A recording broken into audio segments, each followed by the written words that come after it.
7개 나라들에 대한 심판을 이야기하고 계신데, 근데 하나님께서 이런 틀을 정확히 똑같죠. 그렇죠? 나라 이름하고 제목만, 죄가 어떤 죄인가 이거만 빼고는 똑같아요.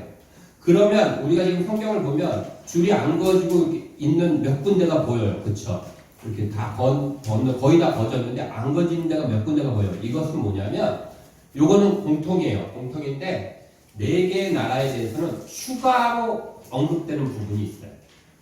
근데 그건 어떤 내용이냐면 지도자를 내가 멸하리라 이런 얘기를 하세요. 4개 나라만 그렇게 하시고선 근데 그 4개 나라도 그렇게 지도자들을 내가 멸하리라 라고 하신 다음에 맨 끝에 어떻게 끝나냐면 여호와께서 말씀하셨느니라 그걸로 끝내요.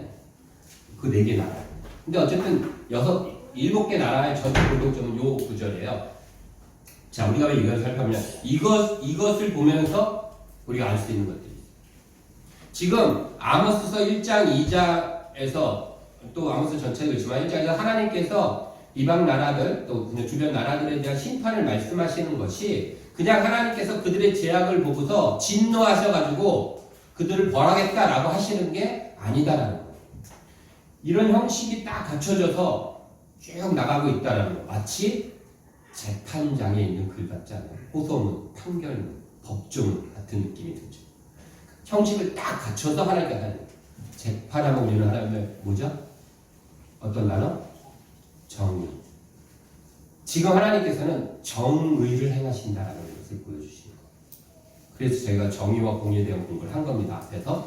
되시죠? 그래서 하나님께서는 정의에 대해서 하나님의 정의를 지금 행하고 계시다라는 것을 정확하게 얘기하시는 거예요. 감정적으로 하나님께서 이렇게 하시지 않는다라는 거예요. 그리고 하나님의 지금 심판의 최종 목적 어느 나라를 지금 얘기하고 싶으신 거예요? 아모스서 1장에 나와요. 북이스라엘이에요. 근데 그 앞에 지금 그 주변의 나라들을 얘기하심으로써 하나님께서 지금 하나님의 정의가 지금 이 심판에 대한 하나님의 정의가 어떤 것인지 그 기준을 지금 먼저 딱 세워서 얘기를 해주시는 거예요. 그러면서 그걸 갖고 이제 북이스라엘을 막 그냥 박살내버리실 건데 이제 그 전에 그 4개 앞에 주변에 7개 나라를 통해서 얘기하시는 겁니다. 오늘은 그것들을 좀 살펴보려고 합니다. 왜냐하면 이 하나님께서 저는 이걸 보면서 이런 느낌이 들었어요. 이 정의라는 것이 지금 하나님께서 사실은 이 악인을 보면 하나님께서는 그냥 벌을 하시면 되잖아요. 하나님 창조주니까. 그런데 이렇게 틀을 갖춰서 하시는 걸 보면서 굉장히 하나님께서 절제하시는구나 라는 생각이 들었어요. 하나님께서 그러시지 않으면 나만할 나라가 없을 거 아니에요. 그래서 뭘 질 때마다 막 하시면 굉장히 하나님께서 절제하세요. 그 정의라는 것은 절제함에도 있겠구나라는 생각이 들었어요. 그리스도인들이 정의를 행함에 있어서 정말 악인이라면 무조건 막 그냥 차단해 이게 아니라 어떤 절제해야 되는 부분들이 있겠구나라는 생각이 듭니다. 자, 먼저 이 공통적인 이 법조문의 내용을 한 2가지만 살펴볼게요. 자, 여호와께서 이와 같이 말씀하실 때 어느 나라에 서너 가지 죄로 말미암아 이렇게 돼 있어요. 그렇죠? 서너 가지 그러니까 뭐 몇 가지 안 되는 것 같아요. 그렇죠? 죄진 게. 근데 이 서너 가지라는 이 단어 이게 관용어예요. 그래서 어떤 의미냐면요. 4가지잖아요. 서너 가지니까. 그래서 우리 한 단어 안 줄 몰라요? n 플러스 n 플러스 1. 요 구조 알아요? 그래서 3, 그 다음에 3 플러스 1이에요. 그래서 이건 충만하다, 충족됐다라는 의미가 있는 거예요. 5 하면 5 플러스 1. 그래서 대여섯 가지. 이런 표현들이에요. 우리나라에서 흔한 말로 너 잘못한 게 한두 가지가 아니야? 그럼 3개 잘못했다는 거예요? 엄청 잘못했다는 거잖아요. 근데 한두 가지가 아니야? 이렇게 얘기하잖아요. 그 똑같은 표현이에요. 서너 가지 이렇게 얘기할 때 이 성경에 나와요. 성경에 다른 데 보면 대여섯 가지 뭐 이렇게 나오는 게 있어요. 어쨌든 그런 의미입니다. 그래서 이제 이 나라들의 죄가 충족되어 있다라는 의미예요. 그런데 또 하나만 더 살펴볼게요. 여기서 죄라는 단어가 있어요. 그렇죠? 서너 가지 죄. 히브리어에는 죄라는 단어가 굉장히 많아요. 많은데 주로 한 4가지 정도의 단어를 주로 사용해요. 많이 써요. 그런데 그 중에 여기 쓰인 단어는 페샤라는 단어예요. 이 단어는 어떤 의미냐면요. 반역하다, 배반하다라는 의미예요. 여러 가지 다양한 죄의 특성이 있을 거예요. 근데 여기서 쓰인 이 단어는 반역하다, 배반하다. 더 정확히 말하면요. 하나님의 역사와 통치하심을 의도적으로 거역하는 것. 하나님의 계획을 고의적으로 거스리는 거. 그 핵심 뭐예요?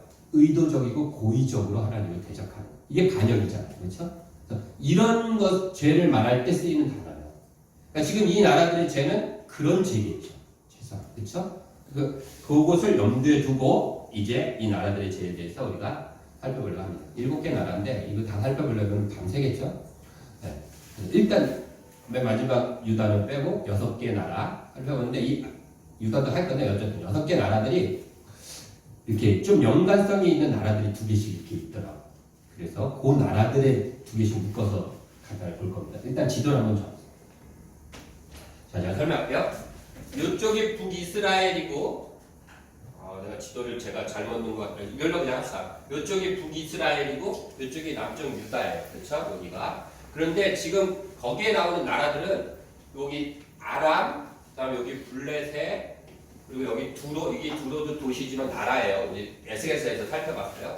아람, 블레셋, 제가 지금 거기 기록된 순서대로 하니까 왔다 갔다 하는 거예요. 첫 번째 아람이 기록되어 있고, 블레셋이 기록되어 있고, 두로가 기록되어 있고, 그 다음에 에돔이 기록되어 있어요. 그리고 암몬, 모압, 남쪽 유다, 나중에 북이스라엘 이렇게 기록이 돼 있어요. 기록은 막 이렇게 돼 있잖아요. 그런데 우리가 살펴볼 2개씩 관계 있는 거 묻는다 그랬잖아요. 그런데 그 관계는 어떻게 되어 있냐면요. 지역과 가까워요. 아람과 암몬이 이렇게 비슷한 스토리가 있어요. 그 다음에 블레셋과 두로 이렇게 비슷한 스토리가 있고 나머지 에돔과 모압이 비슷한 스토리가 있어요. 그래서 그 묶음으로 살펴볼 거예요. 이해되시죠? 성경 순서대로가 아니라 그 묶음이다. 성경 순서 비슷하긴 하지만 정확히 얘기하는 겁니다. 자, 첫 번째 우리 3절을 보겠습니다. 3절을 보시면 제가 읽을게요. 여호와께서 이와 같이 말씀하실 때 다메셋은 어디냐면요. 저 위에 아람 위에 써 있죠. 다메셋. 아람의 수도예요. 그래서 아람이라는 나라라고 하면 돼요. 헷갈리는 게 그 나라의 이름을 댈 때도 있고 수도 유명한 도시의 이름을 댈 때도 있어요. 그래서 우리가 좀 이야기 헷갈리는데 천천히 풀어드릴게요. 그거를 돌이키지 아니하리니 어떤 벌이냐면 이는 그들이 철 타작기로 타작하듯 길르앗을 압박하였습니다. 이랬어요. 그게 죄예요. 그 다음 나오는 게 불을 내리겠다 이런 거니까 길르앗을 압박했어요. 철 타작기로 타작하듯이. 자, 그 다음에 볼 때가 어디냐면요. 13절로 가보세요. 13절로 가시면 자, 13절 암몬에 대한 이야기가 나와요. 그 아람 밑에 암몬이라고 그랬죠. 네, 암몬에 대한 이야기가 나오는데 13절 제가 읽을게요. 여호와께서 이와 같이 말씀하시되 암몬 자손의 서너 가지 죄로 말미암아 내가 그 벌을 돌이키지 아니하리니 이는 그들이 자기 지경을 넓히고자 하여 왜? 길르앗의 아이벤 여인의 배를 갈랐습니다. 자, 무슨 목적점이 있을까요? 아람과 암몬이에요. 길르앗이 어디냐면요. 여기 보면 길르앗 야베스 써 있잖아요. 요게 예전에 옛날에 여기가 이제 그 길르앗이라는 지역인데요. 사실은 굉장히 넓은 우리만 길르앗 아몬, 길르앗 야베스, 길르앗 막 이렇게 써 있잖아요. 그래서 이 암몬과 관계돼서 아람까지 이렇게 넓은 지역이에요. 길르앗이라는 지역이. 근데 이 길르앗을 차지하기 위해서, 길르앗을 빼앗기 위해서 이 두 나라가 길르앗이 여기가 근데 이 지역인데 이 지역이 이스라엘 땅이에요. 네, 루벤 지파, 갓 지파, 므낫세 반 지파가 여기 있어요. 하나님께서 이제 출애굽 당시에 그렇게 해주셨어요. 그런데 이들을 빼앗기 위해서 이 아람과 모압이 암몬이 이스라엘 백성을 핍박했다라는 내용이 죄명이에요. 아주 우리가 느끼기엔 정말 최고의 죄가 기록돼야 될 것 같잖아요. 하나 딱 쓰는 거니까. 그래서 근데 그게 그 내용입니다. 그런데 자 길르앗이라는 이 지역이 그럼 어떤 지역이냐? 이 지역은요 초원지대, 풀이 막 우거져 있는. 이스라엘은 풀밭이 별로 없어요. 근데 굉장한 목초지대예요. 그래서 그 길르앗이라는 것은 바산, 여기 바산이 있나? 바산이라는 곳이 있어요. 네. 바산에서는 소가 유명해요. 바산의 아모스서에도 나옵니다. 소를 막 키울 정도로. 거기서는 전부 다 2+ 소들이 막 방목하는 정말로. 그런데 이게 얼마나 목초지가 유명하냐면 이스라엘 사람들은 보통 양이나 염소를 키워요. 소를 안 키워요. 왜일까요? 소는 누가 키워요? 풀이 없어요. 양이나 염소 풀을 소에 비해서 많이 안 먹잖아요. 그런데 거기는 소가 막 그냥 2+ 소가 막 쫙 있다니까요. 방목할 수 있을 정도 목초지예요. 그래서 루벤 지파나 갓 지파가 여기를 넘어가야지 요단강 건너 넘어가는 건데 넘어가기 전에 그 땅을 보고서 하나님께서 그 땅이 이제 아모리인들이 살고 있는데 물리치셨거든요. 그러니까 그 땅을 보고서 우리 여기서 살겠습니다. 이렇게 한 거예요. 그러니까 이제 모세가 좋아. 그러나 가서 전쟁은 니네가 제일 앞장서서 해. 이제 이렇게 계약을 했죠. 그렇게 된 사건이에요. 그만큼 좋은 땅이라는 거죠. 그리고 거기가 향유가 나요. 길르앗의 향유 이런 거 못 들어보셨나요? 이제 우리는 들어봤는데 들어봤죠? 네. 향유. 이 향유는 예전에는 그 뭐죠 이렇게 향수로도 쓰지만 의약품으로도 쓰였어요. 그래서 너가 아프면 향유를 바르라, 뭐 기름을 바르라 이런 얘기 있잖아요. 그래서 의약품이 발달되고 있어요. 그러니까 굉장히 노력을 많이 탐내는 그런 지역이에요. 길르앗 지역. 그러니까 그것을 이 땅을 탐내서 아람에서도 그렇고 암몬에서도 그렇고 수시로 거기를 노리는 거예요.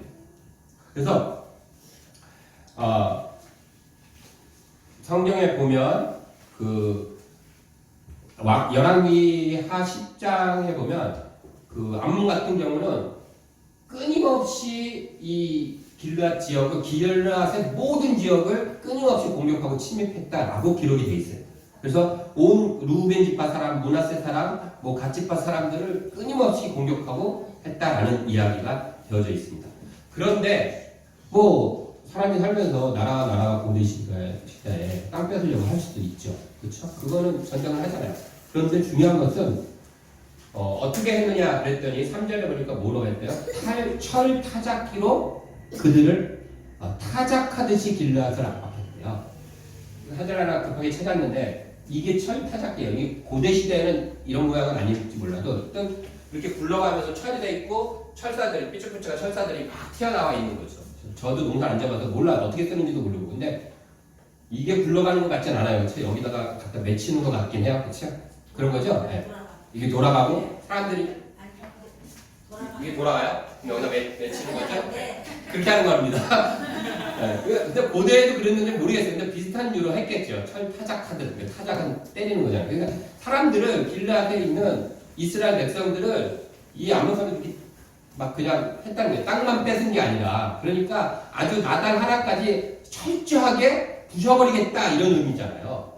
그리고 13절에 우리가 읽었던 이제 아까 그 지도로 말해서 암몬 같은 경우는 더 비참해요. 뭐라고 얘기하냐면 13절에 길르앗의 아이된 여인의 배를 갈랐대요. 뭐 하려고요? 지경을 땅 좀 더 얻겠다고 아기 임신한 여인의 배를 갈라버려 죽이는 거예요. 그런데 아까 뭐라고 했어요? 이 죄의 특성이 뭐라고 했어요? 고의로 그런 거예요. 의도적으로. 전쟁하다가 실수로 그런 게 아니라 전쟁하다가 실수로 어린아이를 죽일 수도 있잖아요. 실수로 폭탄이 터졌는데 이런 게 아니라 의도를 가지고 일부러 그 아이된 여인들만 찾아서 죽이는 거예요. 그리고 이스라엘 백성들을 일부러 갔다가 나단 하나까지 철타작기로 했다는 거예요. 왜요? 탐욕 때문에. 땅 더 갖고 있어. 그 풍요로운 땅 뺏어보겠다. 이게 첫 번째 그 집단의 죄다. 탐욕으로 인하여 인간이 얼마나 잔인해질 수 있는지 잘 알잖아요. 우리 수아도 그렇고 저도 그렇고 요즘 잘 보는 것 중에 하나 용감한 형제들 보면 그 형사들이 범인지 않는 이야기 90% 이상의 사건이 다 돈이에요. 그렇죠? 돈 15,000원 때문에 할아버지를 죽이고 이런 사건들이 다 돈이야. 다 얼마나 인간이 그 욕심과 탐욕과 그것 때문에 그걸로 인하여 잔인해지고 정말 무서워질 수 있는가 이런 것을 보여주잖아요. 근데 그것을 하나님께서 정확히 지적하십니다. 그런데 그뿐만이 아니라 또 다른 사건이 하나 있습니다. 열왕기상 20장에 보면 아람과 이스라엘 전쟁, 지금 이 아모스 시대로부터 한 50년 정도 전에 아하방 아시죠? 이세벨 아하방이 다스리던 시대 50년 전에 그때 아람에서 쳐들어왔어요. 아람이 쳐들어와서 이스라엘을 포위합니다. 사마리 성을 포위하고서 그때 쳐들어온 아람의 왕이 베나다라는 왕인데 열왕기상 20장 내용이에요. 제가 이런 얘기를 자꾸 하는 것은 우리 젊은 친구들에게 이러면서 자꾸 들으라는 거예요. 성경의 스토리들을. 쳐들어왔어요. 쳐들어가고 포위해갖고 그때 쳐들어온 게 혼자 쳐들어온 게 아니라 32개의 나라의 왕들 연합군이 3개, 4개도 아니고 32개의 연합군이 왕들과 함께 쳐들어온 거예요. 그러니까 그래서 이스라엘 땅에 막 숫대원을 만들고 마지막 사마리아 성을 포위한 거예요. 그리고 아합왕한테 사신을 딱 보내. 그래가지고 내가 그 베나다 왕이 내가 아합 네가 갖고 있는 금과 은 다 나한테 바치고 네 자식들 나한테 바치고 네 부인들 나한테 바치고 내가 들어가서 내 눈에 좋은 거 다 내가 가져갈 테니까 나한테 바쳐라 그랬어. 아합이 완전 쫄아가지고 네 알겠습니다 그랬어. 찍소리 못했어. 그런데 그러고 나서 바로 사신이 또 왔어. 또 오더니 그걸로는 안 될 것 같아. 내 부하들을 보낼 걸까요? 이번에는 네 부하들 것도, 네 부하들의 금과 은, 네 부하들의 아내 뭐 이런 것들도 다 그냥 다 바쳐 이렇게 한 거예요. 세상은 그래요. 우리가 하나 양보하면 만족하는 게 아니에요. 2개, 3개 더 가져가려고 하는 세상이잖아요. 믿음의 싸움도 그렇잖아요. 그랬어요. 그러니까 아합 왕이 이거는 이제 자기 맘대로 할 수 없잖아요. 부하들의 그거잖아요. 부하들한테 갖고 얘기해요. 제가 그런데 어떡할래? 그랬더니 펄쩍 뛰는 거예요. 이 신하들. 우리가 그럴 수는 없습니다. 아합이 그 사신한테 얘기해. 그럴 수 없다는데요. 그리고 보냈어. 그랬더니 이제 화가 났을 거 아니에요. 그래, 베나다시. 그래가지고 내가 너네들 다 쓸어버리겠다. 그렇다면. 그러면서 내가 너희를 쓸어버리는데 그것을 구원해낼 신이 이 세상에 어디 있겠느냐. 이렇게 얘기해요. 그리고서는 다음날 쳐들어오려고 딱 한 거예요. 그런데 그때 그 얘기가 딱 끝나자마자 하나님께서 하나님의 예언자를 딱 아합에게 보내서 그랬고 네가 승리할 것이다. 네 손에 붙일 것이다. 그러니까 아합이 어떻게 하면 됩니까? 젊은 청년 장교들을 먼저 앞세워서 한낮에 쳐들어가라. 보통 쳐들어갈 때 밤에 들어가잖아요. 기습으로. 한낮에 가라. 그 다음날 12시에 딱 쳐들어가고 박살내요. 근데 어떻게 그렇게 된다면 이 베나닷하고 32명의 왕들이 그날 밤에 이제 내일 쳐들어갈 거예요. 이스라엘 쳐들어갈 건데 그날 밤에 밤새 술 먹어요. 왜냐하면 대적으로도 보이지 않는 거예요. 생각해요. 32개의 나라가 왔다니까요. 그러니까 대적으로 안 보니까 밤새 술 먹고 이제 저것도 완전히 이번 전쟁 끝이다 저걸로 박살내면 밤새 술 먹고 난 12시까지 완전히 술이 안 깨갖고 다 그냥 천막에서 퍼즐로 자고 있고 이건 퍼즐로 자는 거죠. 그렇죠? 그런데 젊은 청년들이 뛰어들어가고 싹 쓸어버린 거예요. 그냥 혼비를 써갖고 도망가요. 1차 침묵. 베나다가 살았었거든요. 도망갔는데 딱 그러고 나자 하나님 예언자가 또 얘기해요. 이게 끝이 아닙니다. 내년 봄에 또 올 겁니다. 준비하십시오. 그랬어요. 이스라엘 아합왕한테. 아니나 그 다음에 봄이 됐는데 이 아람 왕의 아람 왕의 그 부하가 얘기하는 거예요. 우리가 지난번에 이스라엘에게 진 이유는 아무리 가만히 생각해보니까 아무리 우리가 국력도 세는데 왜 졌냐 생각해보니까 그들의 신 때문에 그런데 그들의 신은 산의 신이다. 신의 산. 산의 신이다. 우리의 신은 평지의 신 아니냐. 평지에서 싸우면 우리가 충분히 그 신을 이길 수 있다. 이렇게. 그게 듣고 보면 그랬잖아요. 쳐들어갔어. 더 많이 끌어모았어. 아니, 그 소리를 딱 듣고 또 예언자를 딱 보내세요. 그래가지고, 걱정하지 마라. 내가 저들을 네 손에 붙였다. 하고 박살내요. 베나다까지 사로잡아. 다 죽여요. 그 사건이 열왕기상 20장에 있어요. 그 이후에는 좀 아합이 말이 좋은 양이 아니라 그 양이 있는데 어쨌든 그게 한 50년 전 사건이에요. 그러니까 이 스토리를 봤을 때 이들이 이렇게 의도적으로 강하게 하는 것의 속에는 하나님에 대한 대적도 들어있는 별 볼일 없네. 역시 산의 신이었어. 평지에서는 힘을 못 쓰는구만. 이런 거를 보여주는 거예요. 니네 신이 뭐 대단하다고 웃기지만 평지에서 우리가 이겼잖아.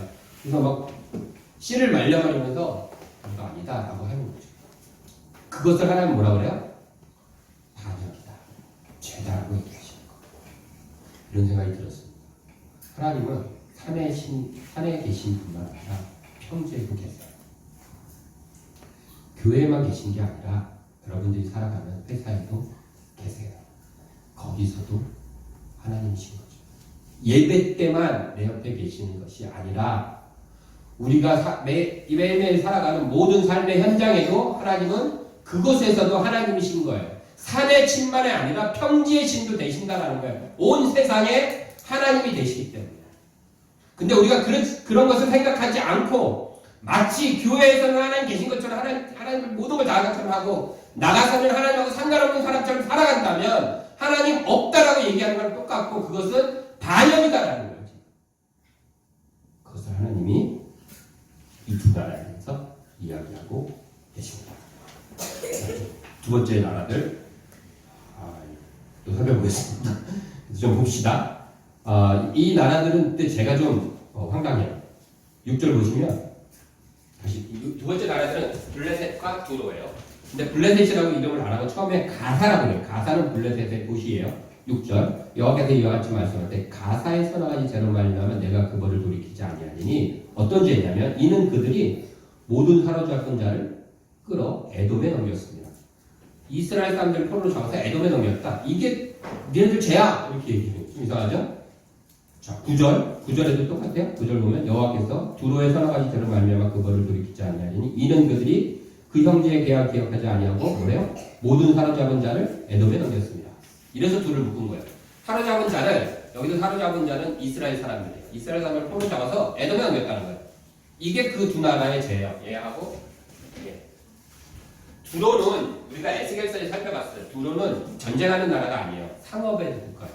그렇죠? 그래서 굉장히 상업이 발달돼 있고 국력도 물론 세요. 근데 이들이 쳐들어가거나 뭘 뺏어오고 이러지 않고 방어용으로 하는 나라예요. 기억나시나요? 수도가 육지에도 있고 섬에도 있어요. 예. 그래갖고 이 나라는 막 육지에 적들이 쳐들어오면 정 안 되면 섬으로 딱 피난을 가요. 그래서 정복이 안 되는 나라. 두로. 아시죠? 다윗과 솔로몬 때 이스라엘 예루살렘 성전 지을 때 저기서 백향목 이런 거 다 대리석 다 갖다 줘서 상업한 나라니까 형제의 계약을 맺어. 여기 나와요. 형제의 계약 맺어갖고 다 갖다 줬어요. 갖다 줘서 그거 가지고서 이제 예루살렘 성전도 지었고 솔로몬 때도 친했어요. 그런데 문제는 뭐냐면 얘네들이 이스라엘 백성들 포로로 잡아갖고 어디다 갖다 줬대요? 에돔에 갖다 준 게 문제예요. 마치 뉘앙스는 니네가 여기 에돔에만 안 줬어도 괜찮을 텐데 라는 느낌이 들 정도로 두 나라에 대해서는 그래요. 자, 왜 그러냐? 에돔하고 이스라엘의 관계를 좀 우리가 알아요. 에돔은 공식적인 형제 나라예요. 아까 두 분은 형제 계약을 맺었잖아요. 근데 에돔은 고대로부터 이스라엘은 형제 나라예요. 왜냐하면 야곱과 에서. 그렇죠? 이삭이 두 아들. 그래서 하나님도 그러시고 이스라엘 백성들은 그래요. 하나님은 매번 그러셨어요. 에돔은 형제나라. 에돔은 형제나라. 그렇게 했어요. 그런데 그 관계가 좋지가 않아요. 야곱과 에서도 좋지 않잖아요. 서로 싸우려고 그러면 그게 계속 와요. 마치 우리나라랑 북한이 형제 나라잖아요. 그런데 좋지는 않잖아요. 그렇죠? 경계선이 있죠. 그런 관계 같아요. 에돔과 이스라엘. 그런데 생각해보세요. 두로에서 이스라엘 포로를 이제 뭐 매매했겠죠. 전쟁 안 한다 그랬잖아요. 뺏는 전쟁 안 해요. 그러니까 상인 나라니까 다른 나라에서 이제 이스라엘 포로들을 노예 상인이 할 때 여기서 이스라엘 포로를 샀어요. 그럼 여기다 갖다 주면 여기가 북이스라엘이에요. 여기다 주면 되잖아요. 팔면 되잖아요. 그런데 굳이 이렇게 내려서 여기다 갖다 판다. 모든 이스라엘 포로들은 골라갖고 북이스라엘 사람들인데 여기다 안 주고 굳이 갖다가 요거 나라에 갖다 파는 거예요. 블레셋도 여기 유다거든요. 여기가 유다. 여기서도 포로가 생기면 굳이 유다를 지나쳐서 요 에돔에다 갖다 판다는 거예요. 생각해보세요. 우리나라 사람이 육군이 대한민국 사람이 남한군이 일본에 이제 포로가 됐어요. 근데 일본 애들이 이 우리나라 군인을 북한에 갖다 주는 거예요. 미군이 어디서 우리나라 포로를 잡았어요. 그래갖고 이것을 북한에 갖다 주는 거예요. 남한 포로를. 이런 뉘앙스인 거죠. 그러면 이게 지금 포로를 어디다가 저기 한 게 아니라 의도가 있는 거죠. 가장 수치스럽고 가장 고통받을 곳에다 집어넣는 거예요. 단순히 그냥 포로를 팔아넘기고 인신매매하고 이 차원이 아닌 거예요. 하나님께서는 큰 자가 작은 자를 섬기리라 하는 게 하나님의 뜻이었어요. 에서가 야곱을 섬겨야 되는 거예요. 팥죽 한 그릇에 장작권을 헌시작처럼 팔아버린 자의 후손인 에돔 민족에게 그 장작권을 가진 장자의 민족을 갖다 밑으로 파는 거예요. 하나님의 계획과 흐름을 정반대로 뒤집는 거예요. 의도적.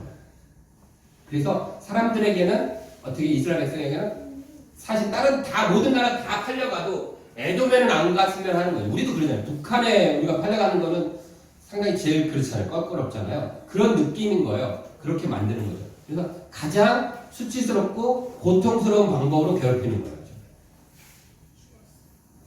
그것이 지금 이 두 나라의 블레셋과 에돔에 팔았다라는 두로와 블레셋에 대한 이야기입니다. 넘어갑시다. 여기까지만 할게요. 못하는 거 마지막 거 해야 되니까. 자, 그럼 마지막 세 번째 사람을 볼게요. 자, 세 번째는 에돔과 모압입니다. 에돔과 모압. 자, 요거는 11절, 그 다음에 2장 1절인데요. 11절 볼게요. 11절 보시면, 자, 제가 읽을게요. 여호와께서 이와 같이 말씀하실 때 에돔의 서너 가지 죄로 말미암아 내가 그거를 돌이키지 아니하리니 이는 이제 벌이 나와요. 그가 칼로 그의 형제를 쫓아가며, 여기서 형제는 이스라엘 사람들이에요. 제가 그랬죠. 형제 나라라고. 형제를 쫓아가며 공유를 벌이며 항상 맹렬히 화를 내며 분을 끝없이 품었습니다. 분을 끝없이 이스라엘 백성들에게 품었대요. 나쁘죠? 예, 2장 1절 볼게요. 이제 마지막 모압의 죄. 여호와께서 이와 같이 말씀하시되 모압의 서너 가지 죄로 말미암아 내가 그거를 돌이키지 아니하리니 이는 그가 에돔 왕의 뼈를 불살라 죄를 만들었습니다. 좀 묘해요. 뭔가 대단한 잘못한 가지를 얘기하는데 북이스라엘 왕의 뼈도 아니고 에돔 왕의 뼈를 불살라서 죄를 만들었다. 이게 죄라는 거예요. 뭐 평상시엔 죄가 될 수 있지만 여기 기록하기엔 좀 그렇잖아요. 그렇죠? 이게 뭔가 몰라요. 성경에 확실히 언급가 안 돼 있어요. 그러나 추측해 볼 수 있는 조그만 사건이 하나 있습니다. 그것은 아까 아하로부터 한 20년, 40년 전 아모스가 하고 있는 것에 40년 전으로 올라가서 열왕기하 3장에 나오는 사건입니다. 사건도 아니에요. 간단한 이야기예요. 아합이 죽자 그 당시에 이제 아합 때도 좀 강성해졌어요. 그래서 이 에돔이 모압이 아합 때 좀 강성해서 이 모압이 이 북이스라엘에게 조공을 바쳤어요. 아합 왕 때. 근데 얼마를 바쳤냐면 새끼 양 10만 마리의 털을 깎아서 바치고 순양 10만 마리의 털을 깎아서 바쳤어요. 이 모압이 매년. 그런데 아합이 죽고 나서 그 아들이 왕이 되면서 좀 약해지니까 조공을 안 바치겠다 이런 거예요. 모압이. 그게 심하잖아요. 북이스라엘에서 보기에. 얘를 좀 치고 싶은데 자기 혼자 하려니까 조금 쫄리는 거예요. 그래가지고 요 남쪽 유다한테 가갖고 야 모압 좀 같이 쳐주자 이렇게 얘기했어요. 근데 남쪽 유다 왕이 오케이 이랬어요. 우리가 나비가 그러니까 둘이 같이 갔어요. 가다 보니 그러고서 나서 우리 둘만 나도 좀 그러니까 그때 에돔은 굉장히 조금 약했거든요. 에돔한테 나와서 니네도 따라붙어 이렇게 얘기한 거예요. 그러니까 에돔이 알겠습니다 이렇게 세 나라가 붙었어요. 그 모압을 치러 가는데 어디로 가냐면 에돔 길로 해서 이렇게 가요. 그래가지고 모압을 쳐요. 그래서 모압 왕이 혼자가고 도망하고 막 혼쭐 내주고 그래서 막 자기 아들 막 건드려 바치고 잘못했다고 그러고서 정복하고서 돌아왔어요. 그리고 40년이 지났어요. 그런데 그 40년 동안 어떤 일이 있다면 그렇게 돌아왔는데 이 모압이 그 다음에 다시 강성해졌어요. 그래가지고 이 에돔을 쫓아가고 에돔을 박살을 내요. 박살을 냈는데 이미 자기 그 연합군으로 왔던 그 에돔의 왕은 죽었어요. 그래서 그 무덤을 파헤쳐서 이제 일을 가는 거예요. 뭐예요? 끝까지 일을 득득 갈고 있는 거예요. 그러면서 하는 궁극적인 것은 너네들 너 북이스라엘 너 두고 막 기다려 이런 의도를 담고 있는 거예요. 지금 그 얘기입니다. 여기. 그래서 근데 지금 에돔에 대해서 얘기할 때 에돔에 대해서 공통점이 있다는 거예요. 에돔에 대해서 얘기했던 거죠. 그 형제에 대해서 분을 끝까지 품는 거. 그게 지금 에돔에 대한 이야기인데 여기 모압도 마찬가지잖아요. 뼈를 끄집어내가 불살릴 정도로 내가 끝까지 그 원수를 골수에 새기고 있는 거예요. 다시 말해서 분을 풀지 않는 거죠. 이게 굉장히 중요한 거라고 저도 그 생각이 들었어요. 대단한 범죄가 아닌 것 같잖아요. 우리 맨날 분을 내기도 하고 화내기도 하고 하잖아요. 근데 이 화를 풀지 않는 거예요. 굉장히 큰 죄악이구나라는 거. 첫 번째 살인자가 누구죠? 성경의 이다이. 성경의 첫 번째 살인자가 누구죠? 가인. 아담의 그 아들 이제 가인과 아벨이죠. 아벨이 제사를 지내는 것만 받고 가인은 자기 제사를 안 받았잖아요. 그랬더니 상대의 가정이 뭐라 그래요? 가인이 분이 나갖고 안색이 막 변했대. 누구 앞에서? 하나님 앞에서. 하나님 앞에 화가 나고 얼굴이 빨개진 거예요. 시시거리는 거죠. 그러니까 하나님께 그걸 보고 뭐라 그래요? 네가 그렇게 화내는 게 무슨 왜 그러냐? 그러면서 제가 지금 네 앞에 있으니까 다스리라. 분을 내면 죄를 짓게 돼요.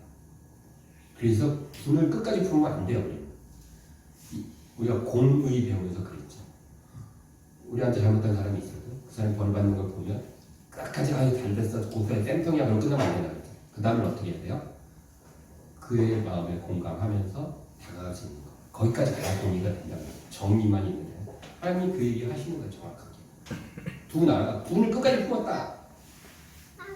제가 여러 번 얘기했죠. 우리 유경이 가마와 저가 첫날 밤에 둘이 손을 꼭 붙잡고 손만 꼭 붙잡고 있었습니다. 꼭 붙잡고 다짐한 것이 바로 이겁니다. 에베소서 4장 26절. 분을 내어도 죄를 짓지 말며 해가 지도록 분을 품지 말라. 이 말씀 하나 우리 둘이 살아가는데 꼭 지키자. 그랬어요. 뭐요? 분이 나도 해를 넘기지 말자. 그래서 수많은 부부싸움의 기회가 있었지만 부부싸움을 했지만 하루 해를 넘기면 안 되는 이 약속을 서로 붙잡고 그 약속을 지키기 위해서 애를 쓰면서 근데 굉장히 그 말씀이 저희와 부부 사이에서는 되게 기준이 되게 좋았습니다. 일단 하나님에게 분을 내어 에베소서 4장 26절에 분을 내어도 어때요? 죄 짓지 말아요. 왜? 분은 죄하고 바로 연결되는 거예요. 가인 아시죠? 그렇죠. 그러니까 분을 계속 품으면 안 돼요. 하루 넘기지 말라고 하는 얘기하셨어요. 그러니까 하루 넘어가도록 미워하는 사람이 계속 있다. 이거 말씀 어기는 겁니다. 에베소서 4장 26절 분명히 얘기했어요. 하루를 넘기지 말아요. 분을 내는 것까지 괜찮다 이거야. 막 버럭버럭 화내는 거 괜찮대요. 하나님이. 죄 짓지 말고 그렇다고. 그리고 하루 넘기지 말라. 근데 이제 이게 이만큼 중요한 거구나. 자, 이제 정리를 한번 해봅시다. 간단하게. 자, 공통점은 뭘까요? 여러 가지 제가 있었는데 첫 번째는 북이스라엘 하나님의 백성을 건드렸다는 거겠지. 하나님의 백성에게 탐욕으로 인해서 잔혹하게 구는 거. 탐욕, 뭔가를 갖기 위해서 땅을 갖고 뭔가를 더 빼앗기 위해서 막 그냥 최대한 그를 막 잔혹하게 배를 가르고 타작되고 굴리고 이런 거. 그리고 두 번째는 아주 수치스럽고 고통스러운 방법으로 일부러 우리는 그렇잖아요. 한 대 맞으면 두 대 때려주고 싶죠. 그렇죠? 더 세게 갚아주고 싶어요. 우리는. 성경에도 이에는 이 눈에는 눈이라는 개념이 있고요. 함무라비 법정에도 이에는 이 눈에는 눈이라는 개념이 있어요. 따왔다 어쩌다 이런 얘기 하는데 두 개의 의도가 완전 달라요.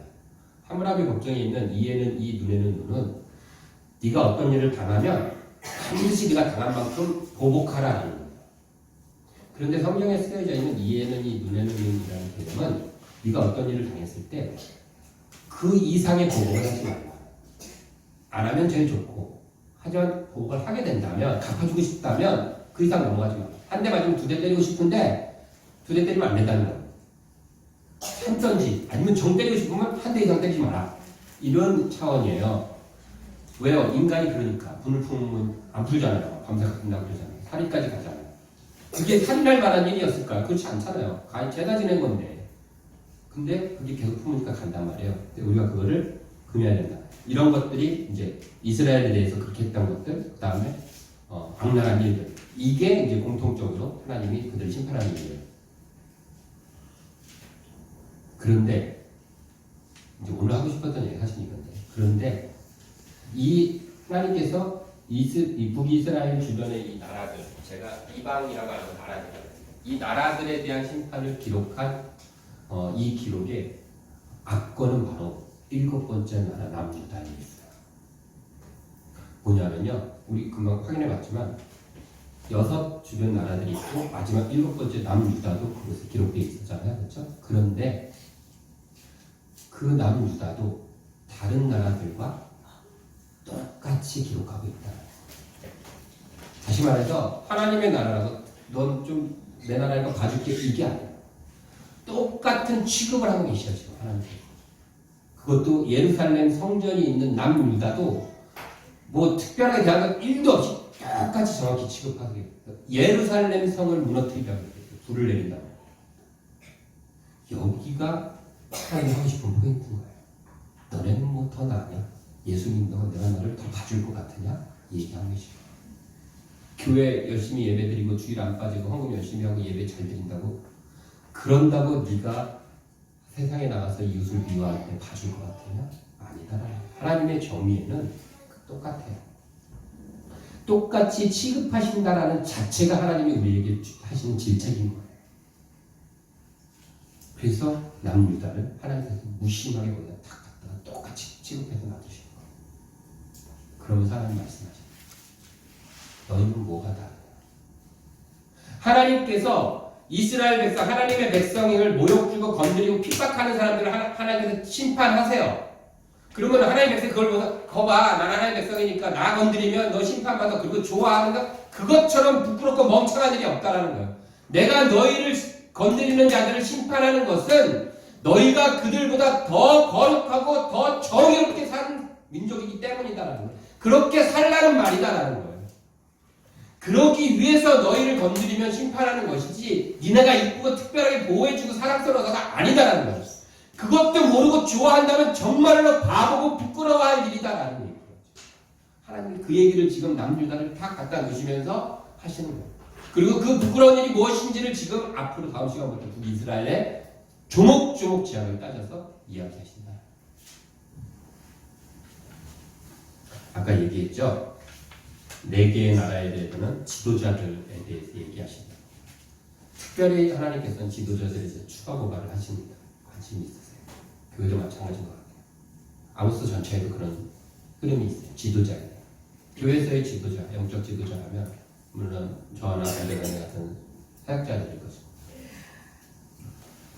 그러나 여러분들 가정에서 영적 지도자는 누구입니까? 여러분이 다니는 회사에서 그 공동체의 영적 지도자는 누구입니까? 여러분들이 만나는 친구들 관계 속에서 영적 지도자는 누구입니까? 그들이 주변 사람들이 뭐라 하더라도 아무런 역할도 하지 않고 있다면 참 부끄러운 일이다.